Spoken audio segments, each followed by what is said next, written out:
আসসালামু আলাইকুম। কেমন আছেন সবাই? আশা করছি আল্লাহর রহমতে অনেক ভালো আছেন।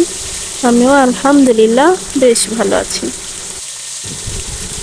কাছে এবং দূরে, দেশ এবং দেশের বাহিরে যে যেখান থেকে আমার আজকের এই ব্লগ ভিডিওটি দেখছেন তাদের সবাইকে স্বাগতম। Welcome to my channel and welcome to my new blog video.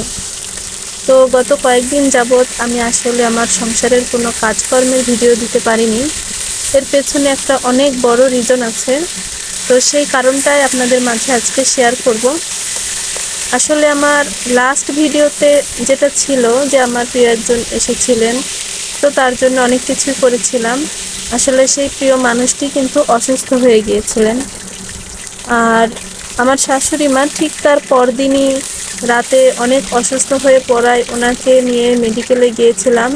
তো তারপর একটু দৌড়ের উপরেই ছিলাম, যার কারণে আমি সংসারের কোনো ভিডিও করতে পারি নাই।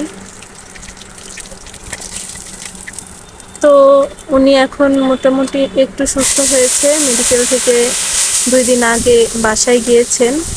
তো এই ফাঁকে কিন্তু সংসারেরও অনেক কাজকাম বেড়ে গিয়েছে, যেহেতু সংসারে সেভাবে উপস্থিত হইতে পারি নাই। একবার মেডিকেল, তারপর স্কুল, তারপরে বাচ্চাদের পড়ানো, এমন ঝামেলায় আর কি একটুখানি ছোটাছুটির উপরেই ছিলাম। তো এই জন্য আমি একটুখানি ফারহানাপুর ভিডিও এডিট করে দিয়েছি। আর এই বিথি আপুকে কিন্তু আমার সত্যিই অনেক পছন্দ। তো যাই হোক, আমার শাশুড়ির জন্য আপনাদের সবাই কাছ থেকে আমি দোয়া চাচ্ছি।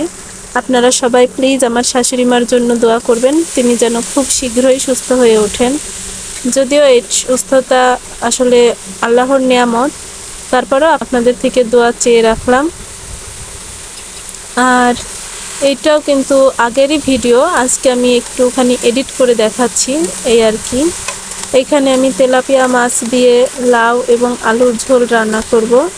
আসলে লাউয়ের ঝোল খুব একটা ভালো লাগে না, তো এটা একটু ভুনা টাইপের জন্যই করলাম। আর লাউটা কিন্তু কষানো, সেদ্ধ যাই বলুন না কেন, লাউ থেকে যে পানিটা বের হয় সেটা থেকেই হয়ে যায়। তো ভিডিওটি এই পর্যন্ত কারা দেখেছেন আমি জানি না, তবে যারাই দেখে থাকেন প্লিজ ভিডিওটিতে একটা লাইক দিয়ে দিবেন। আর আমার চ্যানেলে যারা নতুন তারা প্লিজ চ্যানেলটিতে সাবস্ক্রাইব করে রাখবেন। আর যারা অলরেডি কাজটি করে রেখেছেন তাদেরকে অসংখ্য ধন্যবাদ আমার মন থেকে। আসলে প্রত্যেক ভিডিওতে এই একই কথা বলার একটাই কারণ, আপনাদের একটা লাইক আমাদের জন্য একটা শেয়ারের কাজ করে। আর এই শেয়ারটা আমাদের জন্য অনেক অনেক জরুরি, বিশেষ করে আমার মতো নতুন নতুন কন্টেন্ট ক্রিয়েটরদের, যাদের এটা খুবই উপকারে আসে।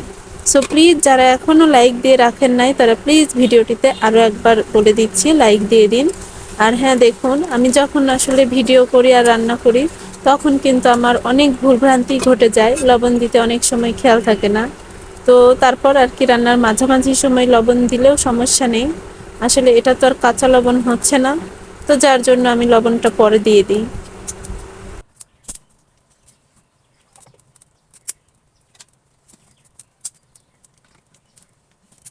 আর হ্যাঁ, এখানে দেখুন আমি মাছগুলো এখন দেওয়ার সময় হয়ে এসেছে, আর এটাও সুন্দরভাবে ফুটে উঠছে। তো এবার আমি এর মধ্যে আগে থেকে ভেজে রাখা তেলাপিয়া মাছগুলো এখন দিয়ে দিব।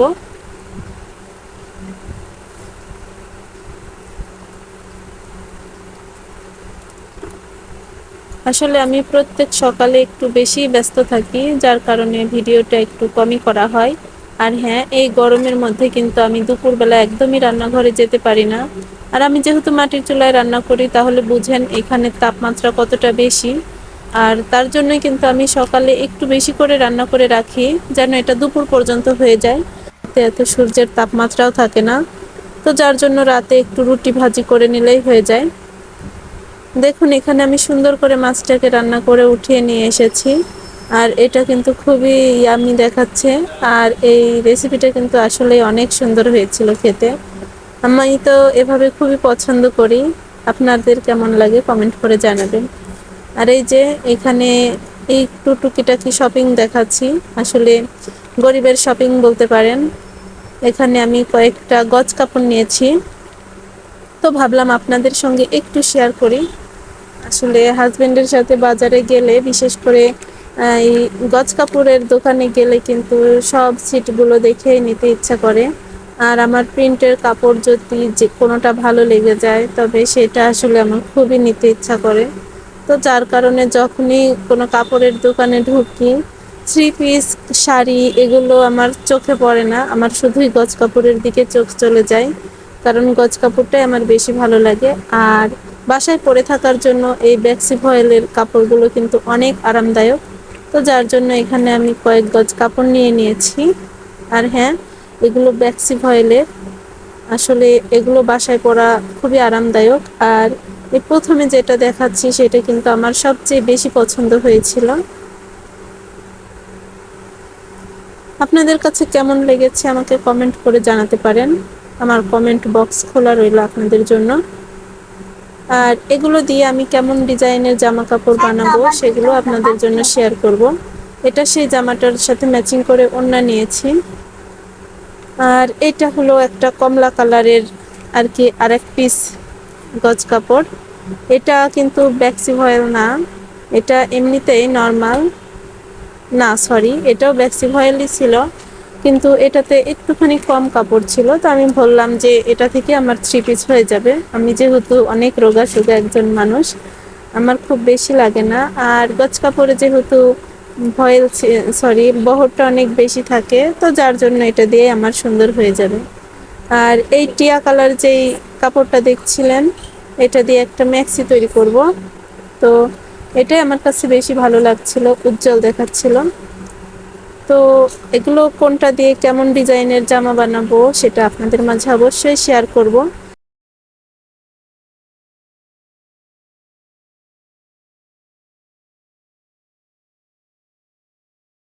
কাপড়গুলো কেমন লাগলো সেটাও আমাকে জানাতে পারেন। আমার কিন্তু সবচেয়ে বেশি ভালো লেগেছে, প্রথম দেখালাম আসলে ফুল ছাড়া যেটা, চোখ ধাঁধালো একটা গজ কাপড়।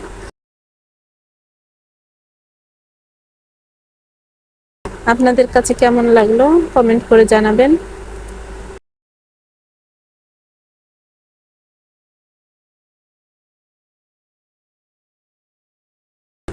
আর এই যে দেখুন, এখানে একটা আমি নর্মাল থ্রি পিস নিয়েছি।